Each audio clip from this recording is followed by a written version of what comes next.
Vamos ficar em pé só um pouquinho?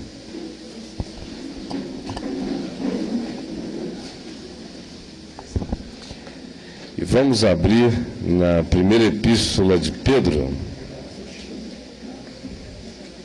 Primeira epístola de Pedro.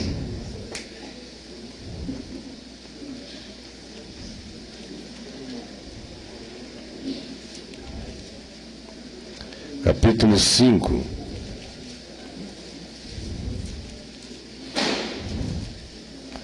Primeira epístola de Pedro, capítulo 5.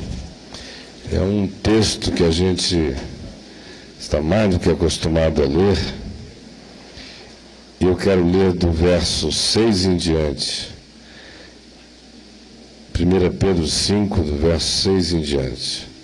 Humilhai-vos, portanto, sob a poderosa mão de Deus, para que ele em tempo oportuno vos exalte, lançando sobre ele toda a vossa ansiedade, porque ele tem cuidado de vós. Sede sóbrios e vigilantes. O diabo, vosso adversário, anda em derredor como leão que ruge procurando alguém para devorar.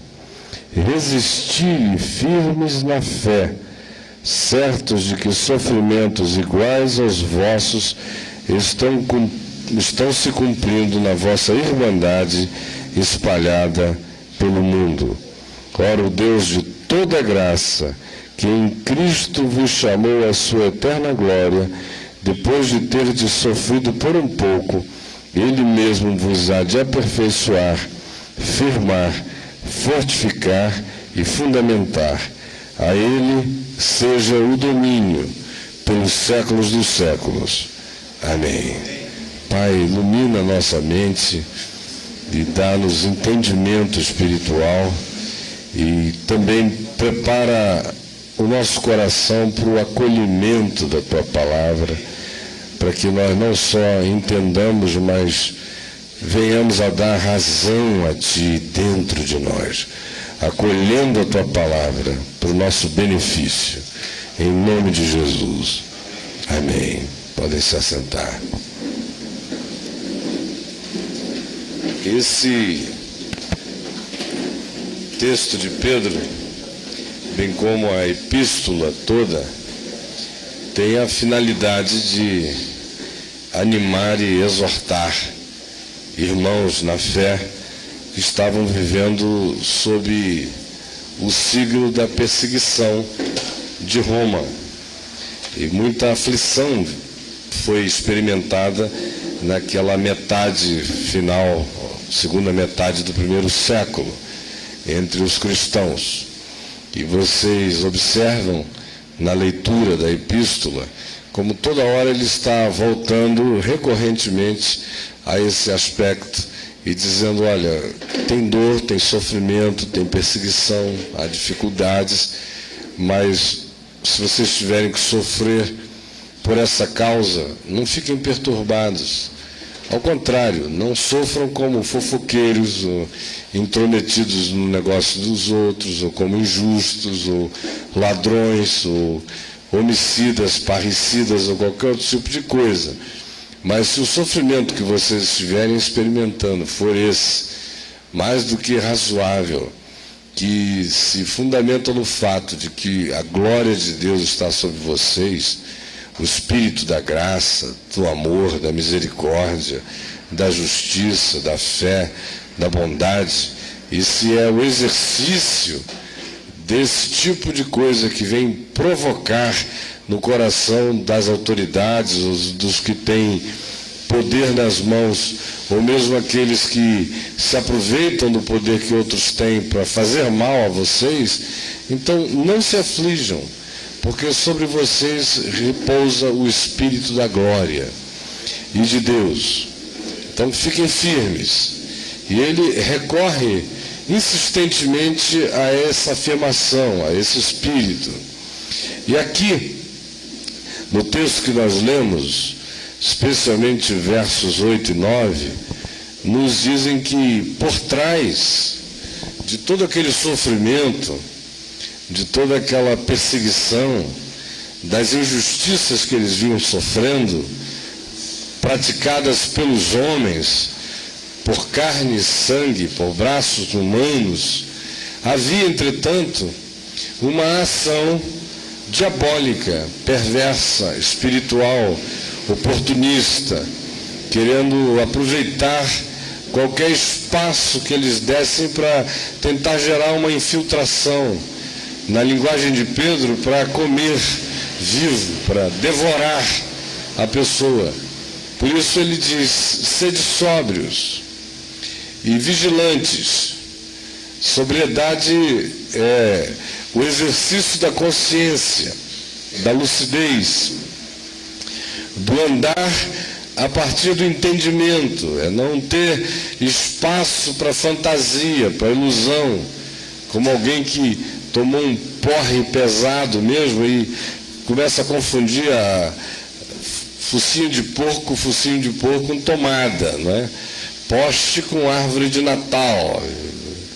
Aí ele olha para a mãe e pensa que é a namorada. Quando vê, está a mãe empurrando, diz: você está doido, menino? Porque ele perdeu a sobriedade, perdeu o discernimento, perdeu a sintonia fina, perdeu a consciência, perdeu a capacidade de estar pronto, como aqueles que estão preparados para uma peleja, para uma batalha, para uma briga, para um enfrentamento, e que precisam estar sempre prontos.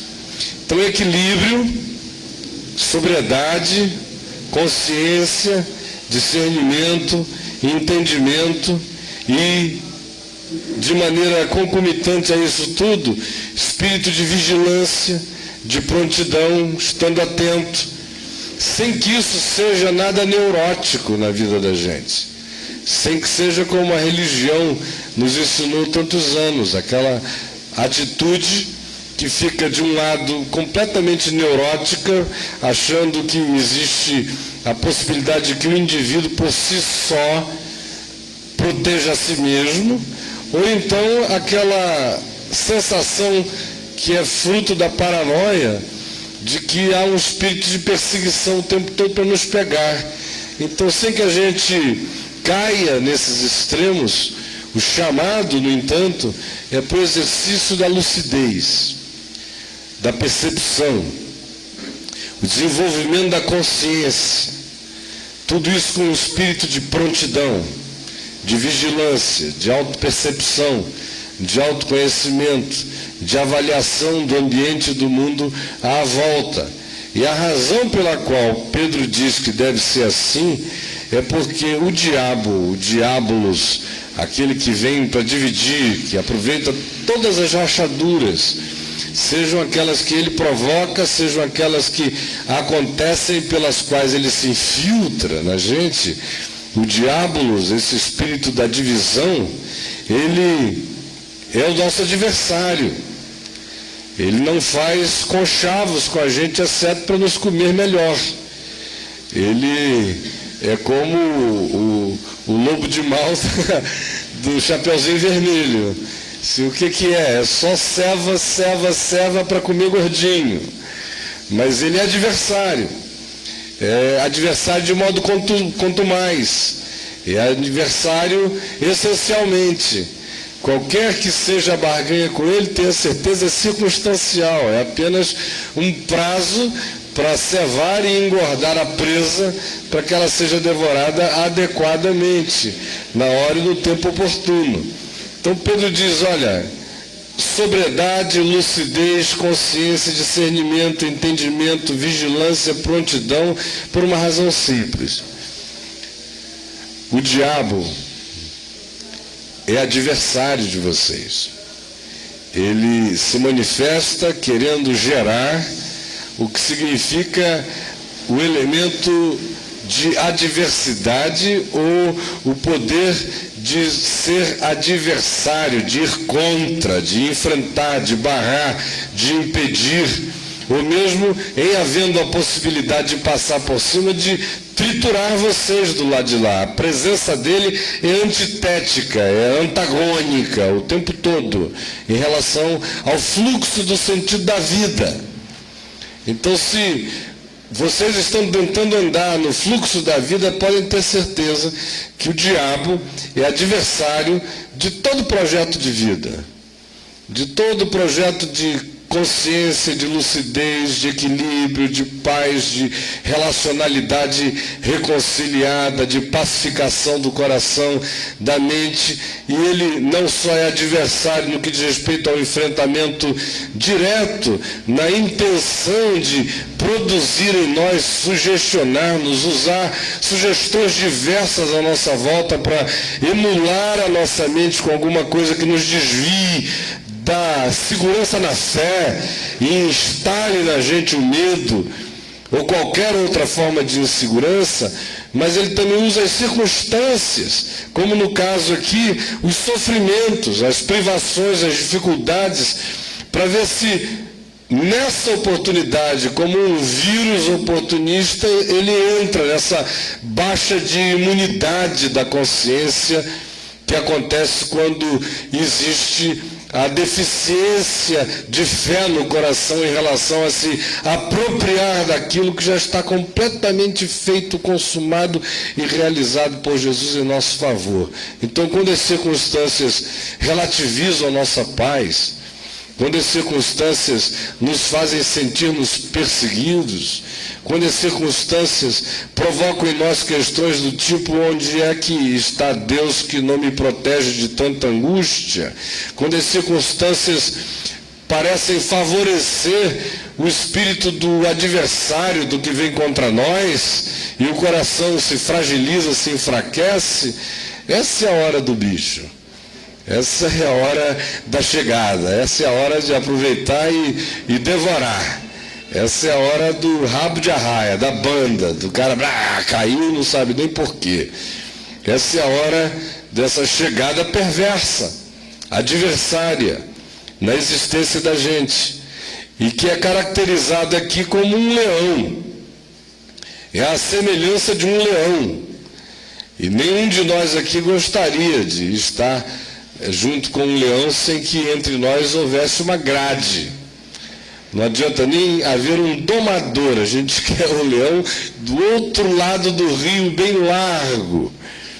Por isso é que nos zoológicos há fossos profundos e paredes altas, e como se não bastasse, às vezes prendem o bicho do lado de lá, porque nenhum de nós sente essa confiança naquele felino. Ele é lindo, ele é arquetipicamente maravilhoso, é impossível você olhar um leão e não se encher de perplexidade entre aquela beleza majestosa, mas nenhum de nós passa a mão na cabeça. É perigo sempre, porque uma bocanhada é uma devorada, arranca logo partes inteiras. E quando o indivíduo não morde da bocada, ele acaba morrendo dos resultados dela.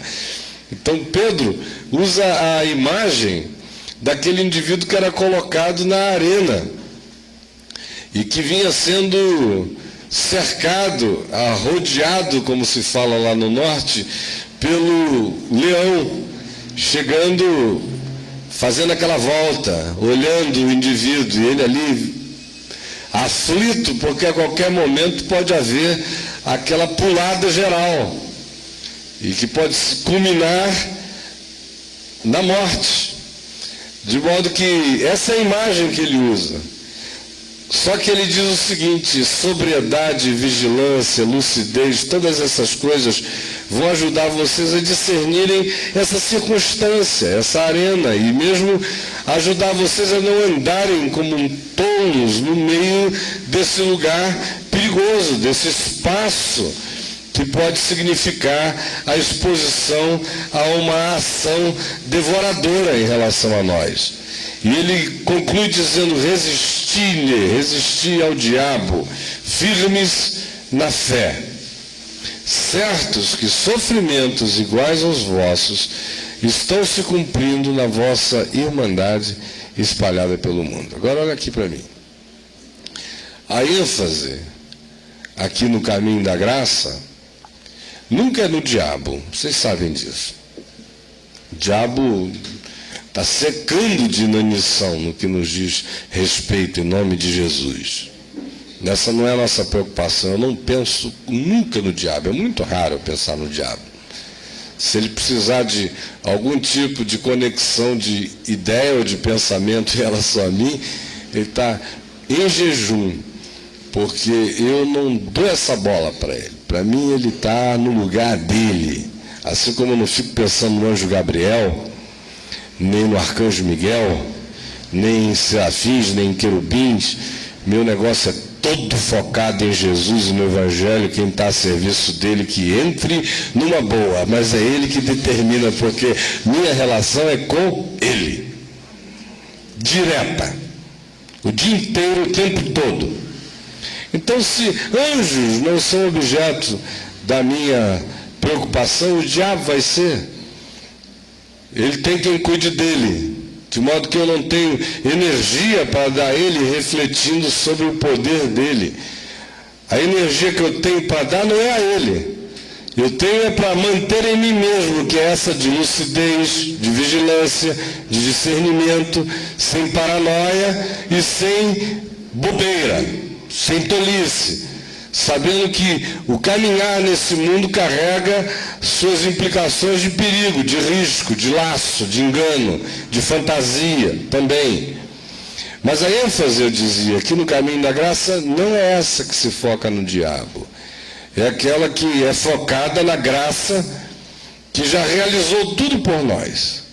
Como diz Paulo aqui em Colossenses, no capítulo 2, do verso 13 em diante, quando ele afirma que o espírito de dívida, o escrito de dívida que havia contra nós e que constava de ordenanças, de leis que foram transgredidas por nós, todas elas, de um modo objetivo ou subjetivo, esse escrito de dívida foi inteiramente removido por Jesus, e quando ele removeu esse escrito de dívidas que havia contra nós, ele despojou simultaneamente os principados e potestades e publicamente os expôs ao desprezo, triunfando sobre eles na cruz.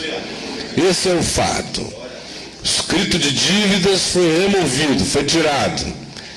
A lei, como Paulo diz em Romanos, que avulta a minha culpa, meu pecado, minha neurose, minha angústia, minhas paranoias, minha insuficiência absoluta, tratada não como quem a reconhece e descansa na justiça de Jesus, mas é uma insuficiência que apenas provoca em nós a vontade da autojustificação e da justiça própria mediante a lei, o que apenas exacerba nosso conflito e aumenta nosso sentimento e realidade de transgressão, por cujos espaços enormes principados e potestades se apropriam da mente da gente pelo elemento da culpa. E na cruz, esse escrito de dívida foi tirado, foi rasgado completamente. E os principados e potestades que se serviam dessa culpa e se alimentavam das nossas paranoias, quando a gente tem o entendimento e crê no que foi feito por Jesus na cruz, como tudo isso foi rasgado, como nossas culpas e os elementos que caracterizavam, que vinham todos dos absolutos da lei, arrancados como qualquer meio de confusão para a mente no que dizia respeito a pretender justificar-se por aquela escada de cumprimentos e de obediências externas, porque no coração todos nós fracassávamos e fracassamos.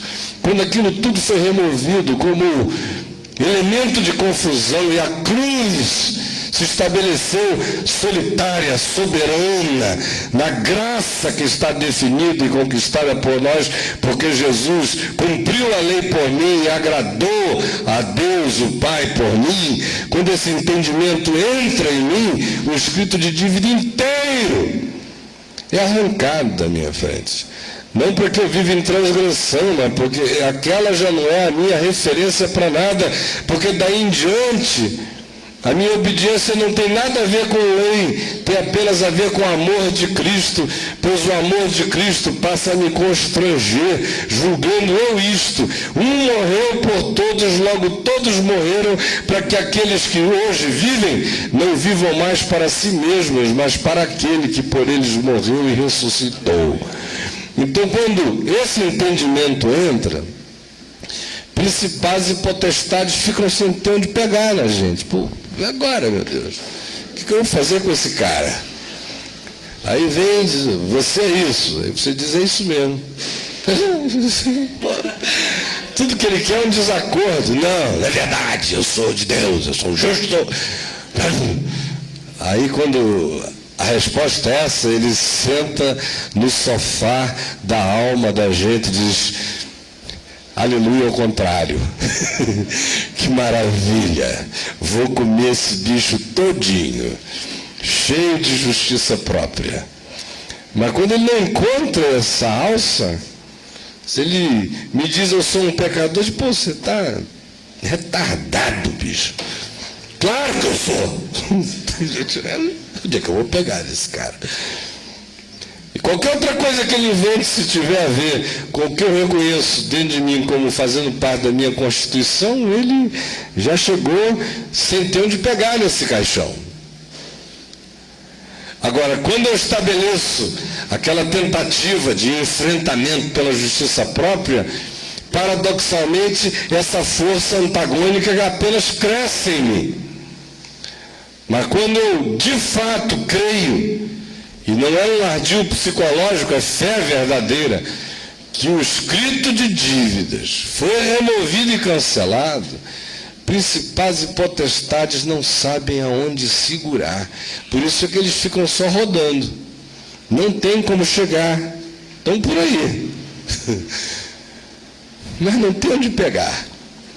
Porque a sua fé está toda concentrada no fato de que aquilo que era o elemento que os alimentava foi arrancado e rasgado. De modo que eles agora vivem um estado de desprezo. Foram expostos publicamente ao desprezo. Porque eles se alimentam do nosso prezar. Se a gente os prezar, seja aquela manifestação de prezar negativo mesmo, que diz, é o diabo e fala nele o dia inteiro e enche a bola dele o tempo todo. Ele se alimenta disso, do nosso prezar. Tem o satanista voluntário e devoto, que escolhe os meios mais diversos para fazer conluios com o diabo, e tem um satanista evangélico, cristão e antagônico ao diabo, que é aquele que diz que odeia o diabo, que só fala nele. E vive só por conta dele, pensa nele o dia inteiro. Esse indivíduo tem uma devoção negativa para com o diabo e alimenta esse processo do coração o dia inteiro. Mas quando a fé entra na mente, você sabe que o escrito de dívidas foi rasgado, eles que foram expostos ao desprezo passam a ter por parte de você não aquela atitude de quem amaldiçoa as trevas, porque a epístola de Judas diz que não se deve fazer isso, porque nem mesmo o arcanjo Miguel assim se portou, quando disputou com Moisés com Satanás acerca do corpo de Moisés. O que ele disse foi, o Senhor te repreenda, Satanás, ao invés de lançar impropérios sobre o reino das trevas, mas sem que seja assim, na base do impropério contra as cuidades espiritual. O que se espera é que no nosso coração haja o desprezo, que é o não prezar, o não tratar com aquela consideração elevada, não colocar como centro da mente dos pensamentos, deixá-lo no lugar onde ele está. O lugar que ele está é rodando na periferia. Mas aqui aonde eu estou andando na graça de Deus, este é um lugar seguro, absolutamente seguro para mim. Bom, se é assim, e eu creio que é assim que é, então por que Pedro levanta essa possibilidade que o bicho chega e coma, devore, dê uma bocanhada fatal em alguém.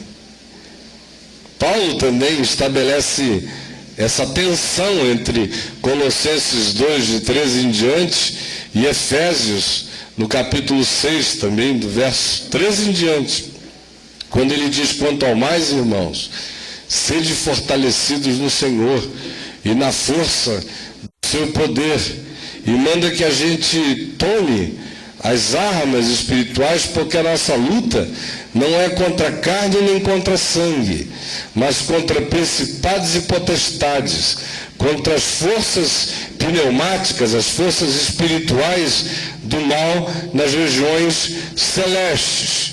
E aí manda que a gente se cinja com a verdade, que é a peça mais íntima, é a cueca do ser, a calcinha do ser, está cingido com a verdade, aquela toalhinha que o indivíduo usava lá na Roma Antiga para se proteger de fato a cueca.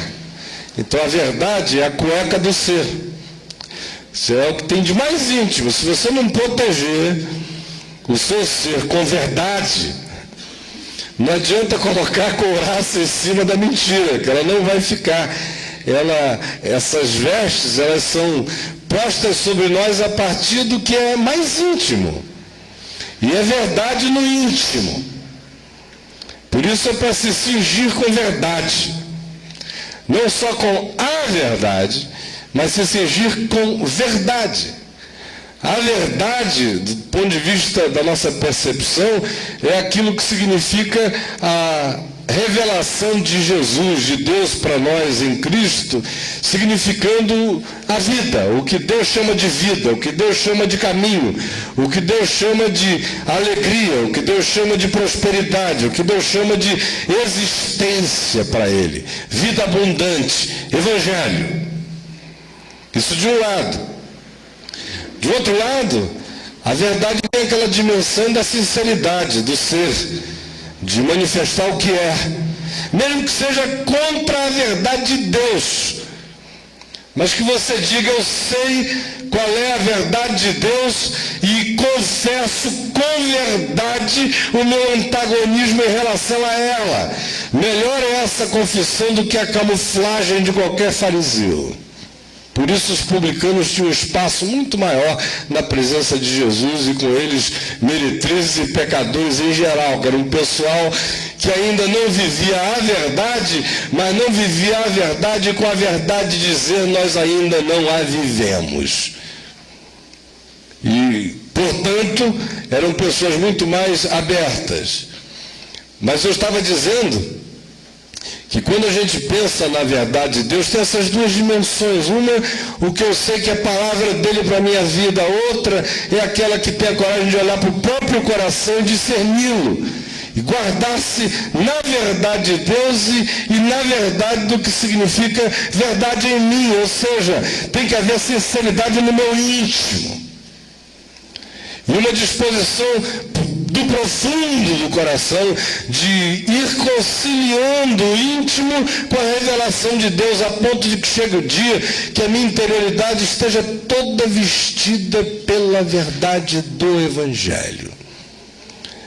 Aí sobre isso aí ele manda colocar a couraça da justiça, que não é da justiça própria, é da justiça de Jesus a nosso favor, a justiça da fé, do que já está consumado e feito. Você se apossa disso, isso te veste. Ele manda calçar os pés com a preparação do Evangelho da paz. Andar nesse caminho do Evangelho, nessa vereda de reconciliação e paz, conforme o Espírito do Evangelho. Manda que a gente tome o capacete da salvação, e que a mente fique protegida por essa certeza absoluta de nós sermos dele em Cristo. Isso é o que protege a mente, o pensamento, processos mentais, afasta vícios, medos, quando a sua mente está fixada no fato de que você sabe a quem você pertence. E não existe espaço para dúvida, porque a sua mente está cativa da salvação em Jesus. Isso é fato consumado. Protege a mente, o entendimento, o pensamento. E ele manda que a gente use o escudo da fé, com o qual a gente apaga os dardos inflamados do maligno, as setas perversas do diabo, no escudo da fé. Onde você caminha em fé, você não está andando em medo. E o medo é a fé ao contrário, é a antítese dela. E aonde o medo entra, a fé sai.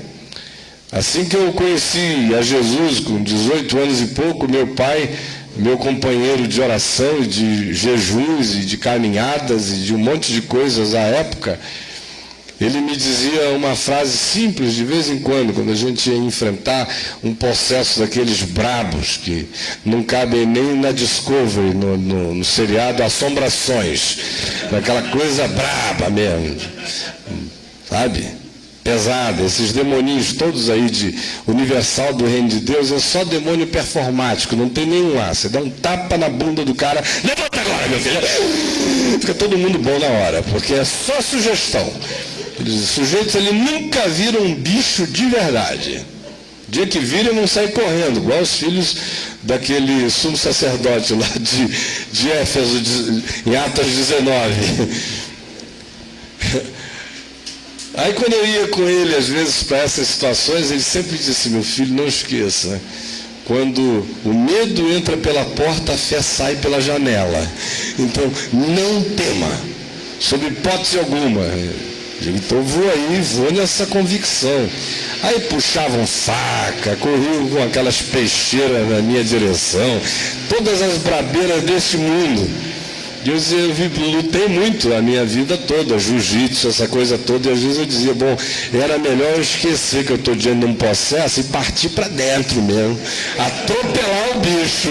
Mas eu não vou estar deixando de exercer a minha fé, eu vou ficar quieto aqui, olhando para isso, não vou sair do lugar. E eu vi aquela parede invisível e arrebentando tudo na minha frente, sem sair do canto. E sem deixar que qualquer medo entrasse no coração, com a mente posta na certeza do que era meu em Jesus. E essa é uma justiça que tiveste, esse é um escudo que quebra dardos inflamados do maligno. E ele disse, empunhando a espada do Espírito, que é a palavra de Deus. Não significa andar carregando esse livro por aqui, que isso é uma invenção recente. A palavra de Deus é para ser guardada no coração. Não é um livro mágico que a gente carrega com ele. É um conteúdo de consciência que a gente guarda em nós. E com o qual a gente enfrenta o pensamento oposto, antagônico, a não razão, a loucura, que vem toda hora querendo se passar por sabedoria.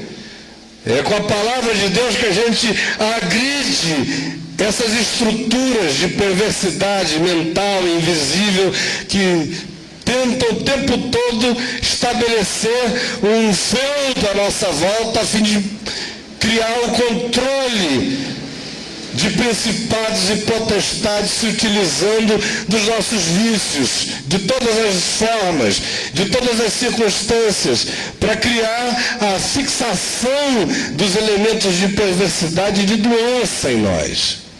Então aqui em Efésios, o mesmo Paulo que tinha dito que o escrito de dívida que há contra nós, que constava de ordenanças, e que havia e constava de ordenanças, foi removido, rasgado e destruído, e que os principados e potestades foram por tal ato expostos ao desprezo, e Jesus sobre eles triunfou na cruz, e que esse benefício é nosso.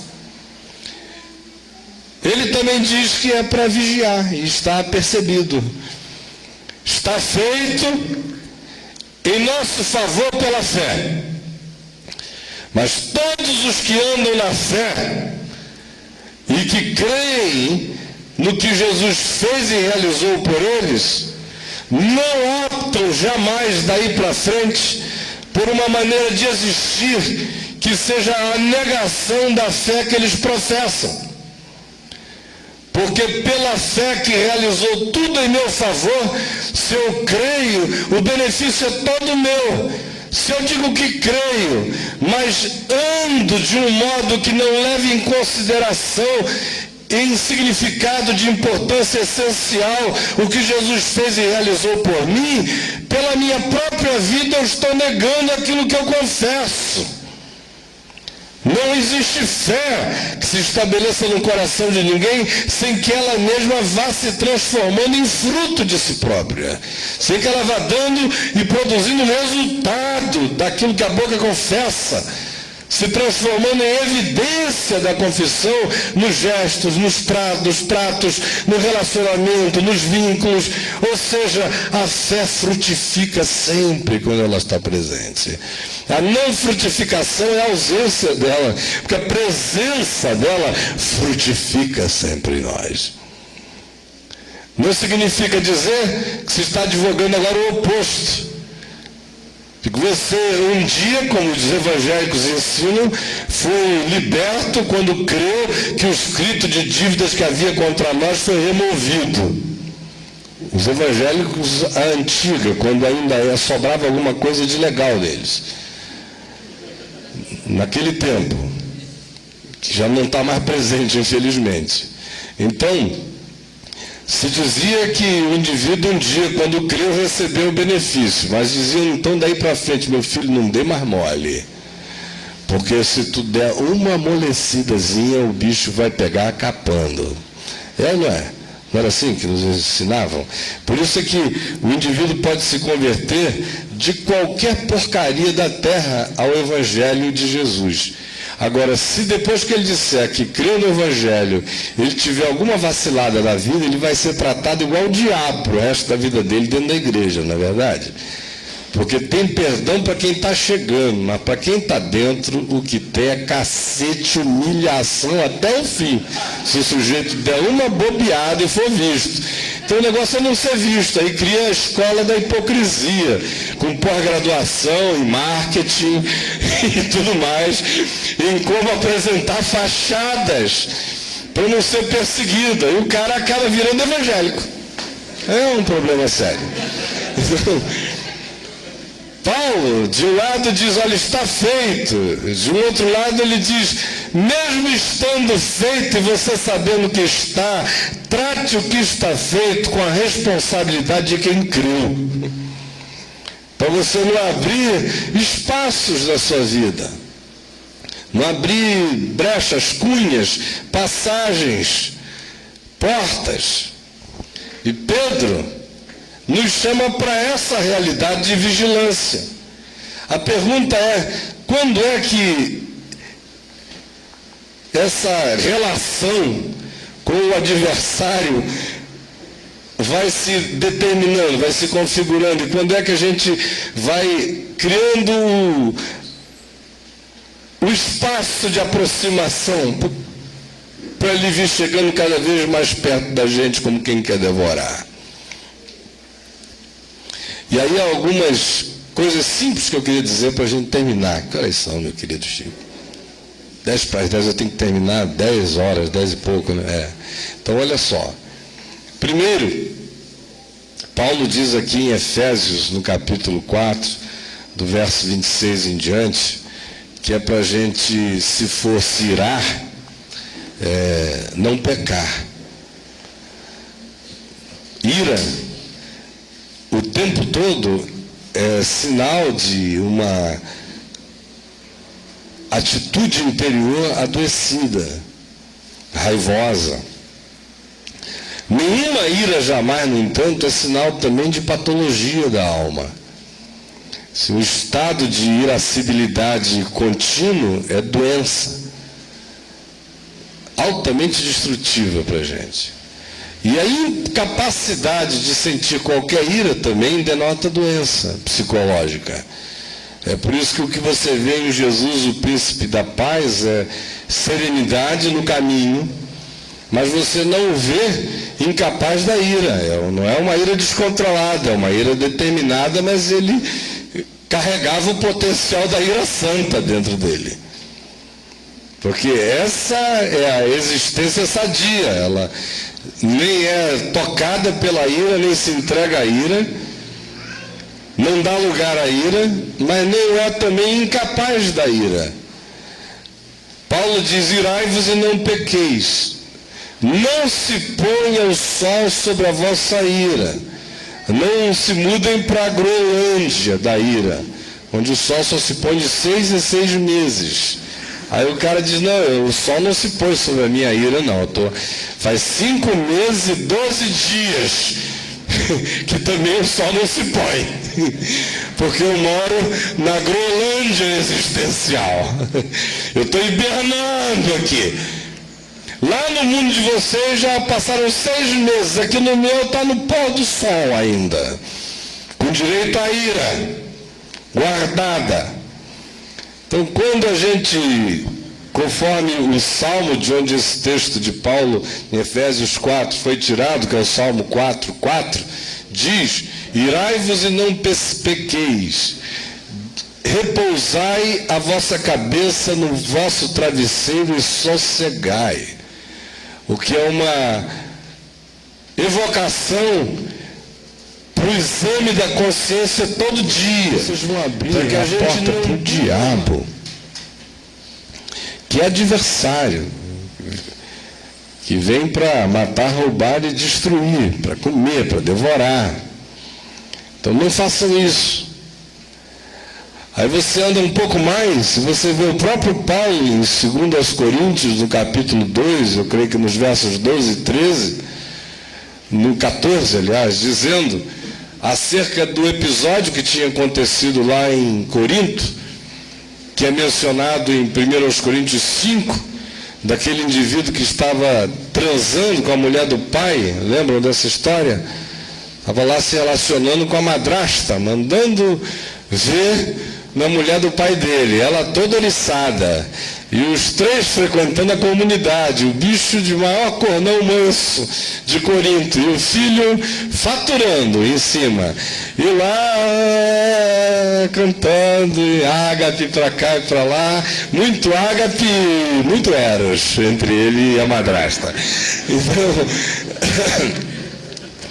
aí Paulo ficou sabendo, estava todo mundo naquela angústia danada, o irmãozinho lá que era o servo, não era servo, era o servo da história, com aquela galhada toda na cabeça, numa angústia, num constrangimento, e o filhão dele lá sem se tocar, e a mulher também. Aí Paulo fica irado. Vocês lembram como ele ficou irado? É uma das horas de maior ira de Paulo. Descontrola, bicho, desculpe a expressão, descaceta geral.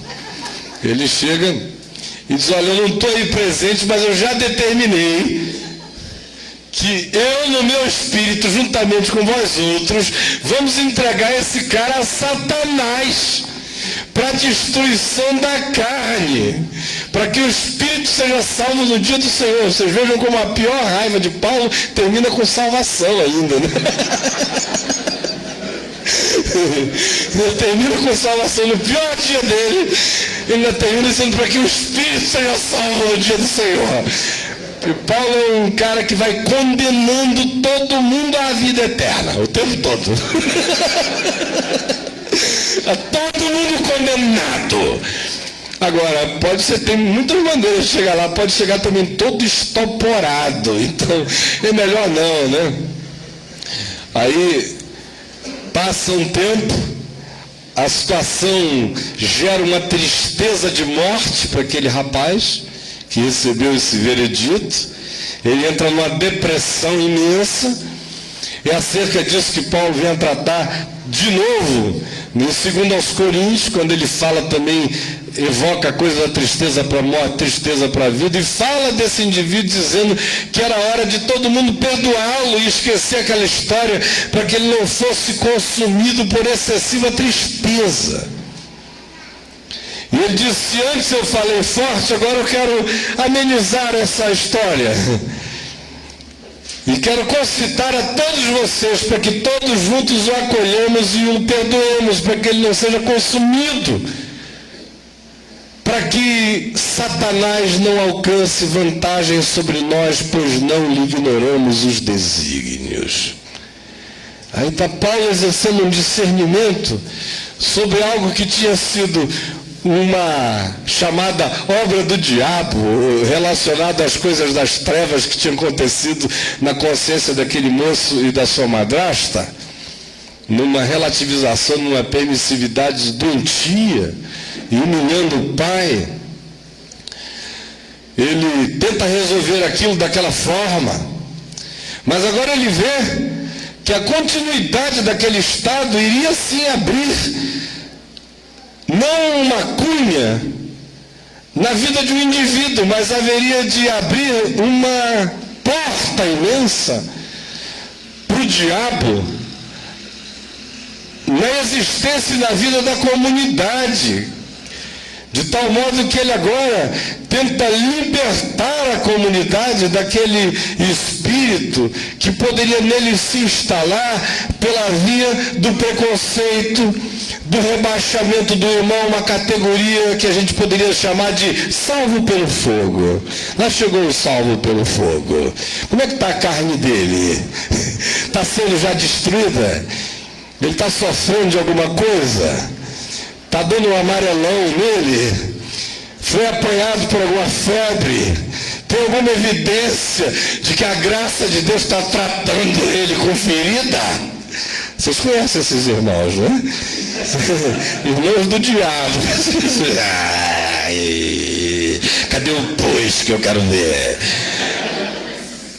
Então, esse é um espírito bastante comum nos lugares de onde a gente tem vindo. É ou não é? E aí entra diabo para todo lado. E os caras não falam em outra coisa não sendo o diabo, justamente porque eles estão possessos daquilo. E Paulo chega e diz, olha, para que esse espírito não se instale, para que a gente não dê lugar ao diabo, para que a gente não mude para a Groenlândia e fique dizendo que o sol ainda não se pôs, a gente tem permissão para odiar mais algumas horas, hora mês. Então, para que isso não aconteça, perdoe-no, para que ele não seja consumido por excessiva tristeza e para que a gente não abra um espaço, não dê lugar ao diabo, porque nós não lhe ignoramos os desígnios, a gente sabe por onde é que ele quer entrar. João bate na mesma tecla, na primeira epístola, quando ele afirma com categorias assim inegáveis, num tipo de palavreado que Jesus usava no Evangelho de João, especialmente, mas ele usa também na parábola do joio e do trigo em Mateus, no capítulo 13, que é quando ele fala dos filhos do reino e dos filhos do diabo. Foram plantados pelo diabo no campo do mundo. O joio. E João usa a mesma imagem, a mesma figura. Jesus também a repete em João no capítulo 8, quando ele fala daquele grupo todo de religiosos de Israel, o pessoal que tinha acabado de apanhar a pedra para jogar na mulher que tinha adulterado e sido apanhada em flagrante, em João 8, lembram da história? Como aquele pessoal estava todo naquele exercício de masturbação, de apedrejamento. Aleluia! Uma pedrazinha para a gente jogar, né? A irmãzinha que foi apanhada lá em flagrante, foi flagrante, ela não era a Rainha Vitória, estava peladona. Levaram-na daquele jeito ali, com um paninho de pudicícia para cobri-la, para ela ser apedrejada sem expor tantas partes. Bondade de crente. Então, levaram-na para lá, ainda para provocar Jesus na história. O que tu diz? O que tu acha? Jesus o quê? Aquela historinha toda que dá vontade de você sair cobrindo de burdoada a moçada inteira, né? Senhor, o Senhor os salva depois de eu quebrar eles todinhos, tá bom? Aí o Senhor faz essa obra, mas deixa eu preparar esse caminho.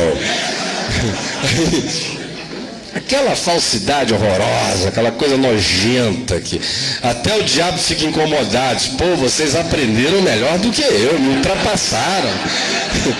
Se tornaram discípulos maiores do que o mestre. Aquela coisa nojenta que fariseu sabe fazer e aperfeiçoar a cada dia. Jesus, naquele contexto, chamou aquela moçada ali de filhos do diabo. Vós sois filhos do diabo. É duro, não é? Aí nós somos filhos de Abraão, membros da igreja tal, temos esse pé de igreja. Jesus diz, olha, se vocês fossem filhos de Abraão, vocês praticariam as obras de Abraão, porque Abraão viu os meus dias e regozijou-se. Agora vocês me veem e odeiam a graça de Deus. Vocês são filhos de quem? Usando a mesma linguagem, na primeira epístola, no capítulo 2, João nos faz essa distinção entre os filhos de Deus e filhos do diabo, dizendo que aqueles que caminham nesse caminho diabólico são os que estão tomados por duas coisas. Uma, pela consistente manifestação da vontade de praticar a injustiça nas suas vidas. E em segundo lugar, porque eles não amam os irmãos, eles odeiam os irmãos. O próximo é uma relação de desconfiança o tempo todo, de se der um mole eu passo a perna. Como um indivíduo que está nesses dias vivendo uma situação muito aflitiva para ele, mas que durante anos me repetiu algumas vezes a mesma frase. Eu me lembro que uma vez eu mandei chamá-lo na cidade dele para termos uma conversa, porque ele estava aprontando para todo lado lá. E ele chegou, sentou à minha frente, no meu escritório, e eu expus tudo o que eu tinha a dizer, pedindo ele para parar com aquilo. Aí ele falou, é um pastor, hoje deve estar promovido a querubim da guarda, nessas evoluções todas que há por aí, o cara não é, só não se torna o Filho nem o Espírito Santo, mas da Trindade para baixo ele quer chegar a qualquer posto. Vice-filho. Vice-filho é uma boa. Eu sou vice-filho. Então eu chamei lá e falei aquelas coisas todas, ele virou para mim e falou, que isso? Olha, se puser dinheiro no meio, para mim acaba essa coisa de irmandade, na hora. É irmão, enquanto não tem grana rolando. Se uma graninha rolar na mesma hora, eu vou te dizer o seguinte, se eu puder, eu vou tirar sua pele. Se eu puder, eu vou comer suas carnes. Se eu puder, eu vou comer os seus nervos, os seus tendões. Se eu puder, eu vou roer os ossos e vou chupar o tutano. 3, 4 vezes num período assim de anos eu ouvi esse cara repetir a mesma frase, com a mesma consistência, com a mesma energia, com a mesma deliberação. João não teria a menor dúvida de dizer, olha, confessa o teu nome, em nome de Jesus. Qual é o teu nome, bicho? Porque são todas as evidências consistentes de uma pessoa que optou pela filiação do diabo. Está dando o fruto do pai dele. Está seguindo o caminho do divisor, do destruidor, do aproveitador, do devorador maligno.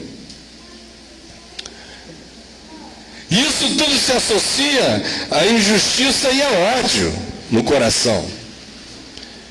Ainda na primeira epístola de João, no capítulo 5, ele nos diz que existe a possibilidade de que a gente viva com tanta paz pela certeza de que o maligno não nos toca. E diz que isso tem a ver com a nossa certeza de amarmos a Deus e amarmos os irmãos.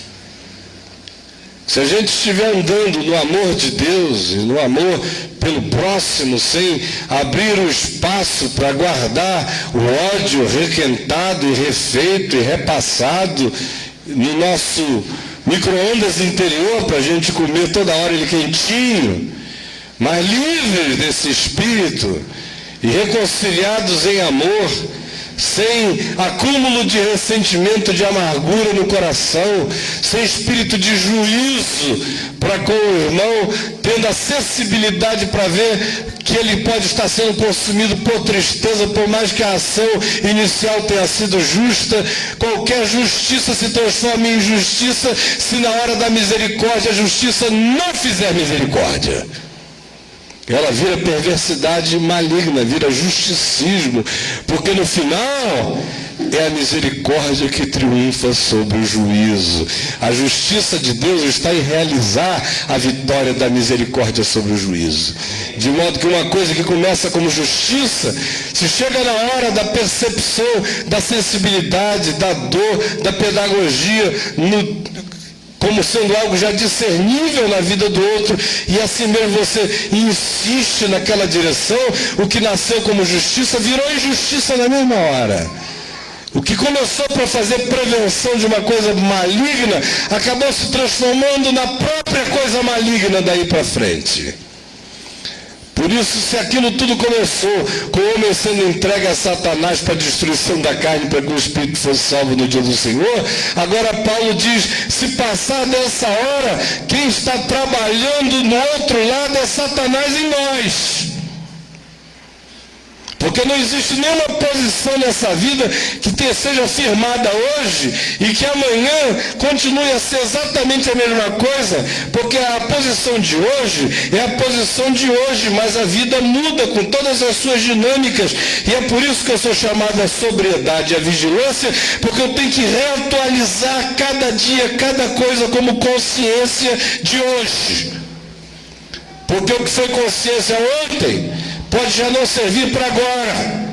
Assim como a medida preventiva e cautelar, espiritualmente falando, de entregar aquele indivíduo a Satanás para que ele fosse devidamente disciplinado de modo espiritual para que ele fosse salvo no dia do Senhor, a continuar, Paulo diz, vai virar instrumento perverso.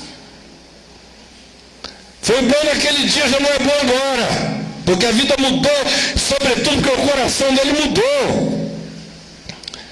Então vamos acolhê-lo para que ele não seja consumido por excessiva tristeza.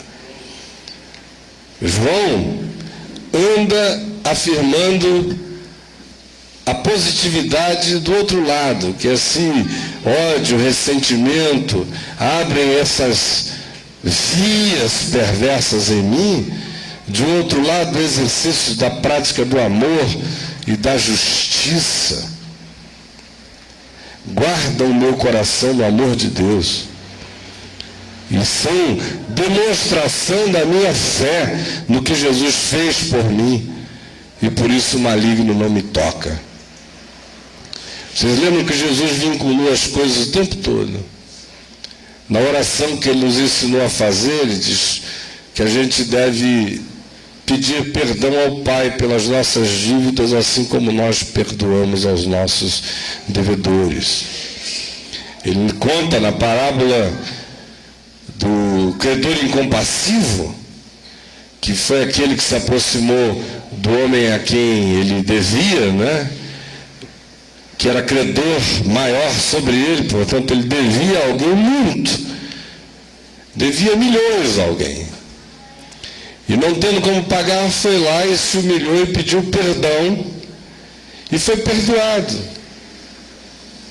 E ao sair dali, encontrou alguém que lhe devia milhares de vezes menos do que ele tinha devido, e acabado de ser perdoado da dívida que tivera.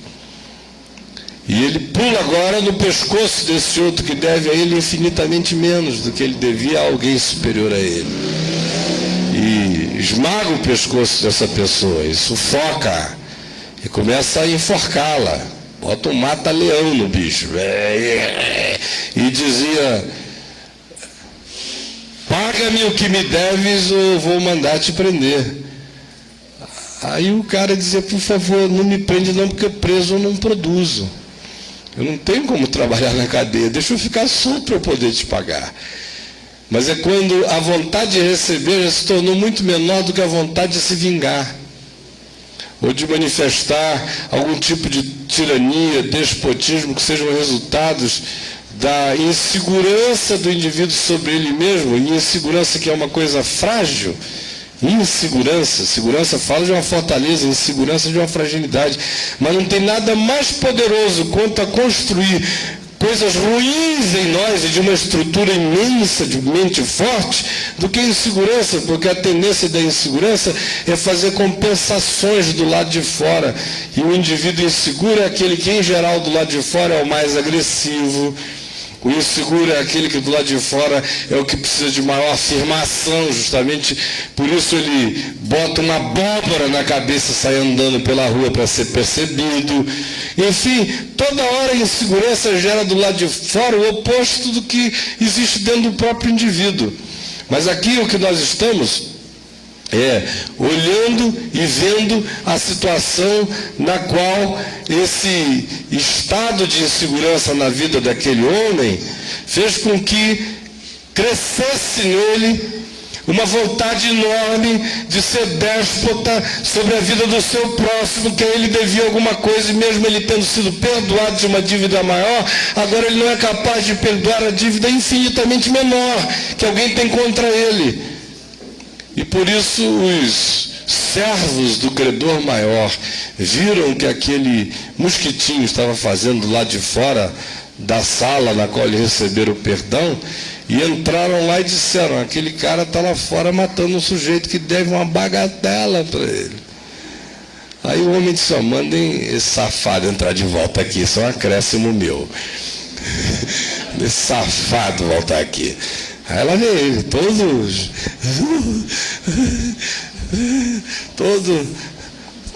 todo crente. Eu chegando, meu Senhor. Aí ele disse: escuta, não te perdoei eu do que era impagável? Aí eu: oh, sim, aleluia. Glórias. O Senhor me perdoou, sim. Aí, sim, por que tu não fizeste a mesma coisa com aquele que te devia tão menos? E não deu nem tempo para uma reflexão. Agora você vai refletir no lugar próprio da reflexão. Joguem-no no calabouço, lá no cárcere, porque em verdade eu vos digo que ele não sairá dali do açoite do verdugo até que pague o último centavo. Vai pagar com couro agora, até o fim. Então Jesus sempre está relacionando as coisas. Eu recebi graça, eu dou graça. Eu recebi de graça, eu dou de graça. Eu recebi perdão, eu perdoo. Eu recebi amor, primeiro eu amo. Eu recebi misericórdia, eu sou misericordioso. Essa é a única maneira de imitar o Pai Celeste. Que a gente fica pensando que imitar o Pai Celeste é virar Deus. Eu sou Deus. Aí o cara fica com 5 minutos, fica com aquela síndrome de divindade. Sou Deus. Aí ele se acha perfeito, todo poderoso. Aí ele começa a ficar cheio de decretos. Eu declaro, eu decreto. Tem até aquele indivíduo que outro dia me contaram, que estava lá no púlpito do circo dele. E aí ele chegou, de repente levantou e falou: vocês precisam ver com o meu comando mental como está ficando bom. Eu estava aqui, me deu vontade de cantar uma música, eu peguei e mandei um comando para Deus, mandando Deus dar um comando para o rapaz da música. E Deus deu o comando para o rapaz da música, e eu fiquei feliz, porque Deus deu o comando. Eu comandei a Deus, Deus comandou a ele. Aí depois tive vontade de cantar uma outra música, mas não queria mandar nenhum bilhete, mandei um comando para Deus. Aí Deus mandou um comando para ele e ele obedeceu a minha vontade. E aí o cara fica dando ordens para Deus, que dá ordem para Deus. Deus virou o mediador entre esse Deus e o homem. O mediador dele, olha só a brincadeira. Só prendendo os bichos desses, uma camisa de força.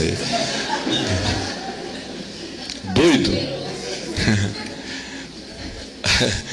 Aí o diabo dispensou uma modalidade nova. Eu só tive vontade de ir acima do Altíssimo, mas nunca dei uma ordem para ele. Queria ver como era possível da Estátua da Liberdade, mas nunca tem uma ordem. Eu só fazer um voo de helicóptero e cair. Agora esse pessoal não se segura. Então, obedecer e se tornar como pai, filhos do Pai Celeste, Jesus disse, é ser capaz de exercer essa bondade dele, porque ele faz vir sol sobre justos e injustos, e derrama chuva e aguaceiros e bondades na fazenda do justo e na fazenda do perverso. Para que a gente seja filho do Pai Celeste, Jesus está o tempo todo dizendo que é para manifestar essas obras de graça, de amor, de perdão, de misericórdia. Não é a perfeição que a gente não tem, nós somos aperfeiçoados em Cristo, para podermos andar num caminho diário de uma vida que vai sendo talhada na graça de Deus, mas não existe perfeição em mim, senão aquela que me é imputada pela fé em Jesus Cristo. No mais, eu sou filho do Pai Celeste porque, sendo imperfeito, assumo a minha imperfeição, que foi por causa da minha imperfeição que eu recebi perdão, e por causa disso eu perdoo a todas as imperfeições que vêm na minha direção. Foi por causa do meu pecado que eu recebi graça, é por causa dessa graça que eu recebi que eu a distribuo. É por causa da misericórdia que eu recebi, que eu sou misericordioso. É por causa do amor que me amou primeiro, que eu amo depois, mas eu amo. Me tornando filho do Pai Celeste em testemunhos de obras da existência, da consciência. Então, antes de eu sair para confins da terra, eu queria só dizer uma coisa a vocês. Todo mundo aqui está seguro. O escrito de dívida foi cancelado, foi exposto ao desprezo. Não tem diabo nenhum para molestar você, ande em paz. A menos que você queira se tornar um filho do diabo. Aí, como ele não dá paz nem a seus filhos, você já viu o diabo em paz? Tem gente que fica pensando que o inferno é um lugar tranquilo para o diabo. Que o diabo gosta do inferno, mas não é nada disso. O inferno é um lugar de tormento que foi criado para o diabo e seus anjos. Então é tormento. Andar no mundo do diabo é andar no mundo do tormento, da injustiça, da angústia, do ódio, do ressentimento. Ainda que você faça isso em nome de Jesus, mas não está sendo em Jesus que você está vivendo. A dívida está paga. As armas já estão postas em nós pela fé. Nós somos filhos da certeza de que o maligno não nos toca. A nossa vocação é para buscarmos todo dia um caminho de verdade, de justiça e em amor. Assim fazendo e assim vivendo, eu quero que vocês ouçam outra vez a leitura do texto de 1 Pedro 5,8. E aí cada um faça o que quiser com a informação. Sede sóbrios, lúcidos, sede equilibrados, sede vigilantes. O diabo, vosso adversário, anda em derredor, como um leão que ruge, procurando alguém para devorar. Resisti-lhe firmes na fé, certos de que sofrimentos iguais aos vossos estão se cumprindo na vossa irmandade espalhada pelo mundo. Não tem nada de especial acontecendo aqui.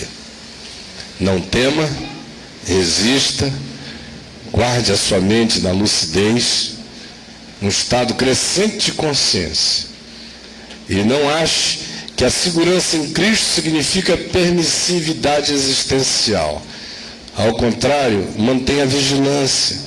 Vigilância sobre você mesmo, para que você não vá se afastando da consciência do Evangelho, mesmo que seja pelo pretexto que tenha começado o mais límpido possível, porque 1 Coríntios 5 pode se transformar em 2 Coríntios 2.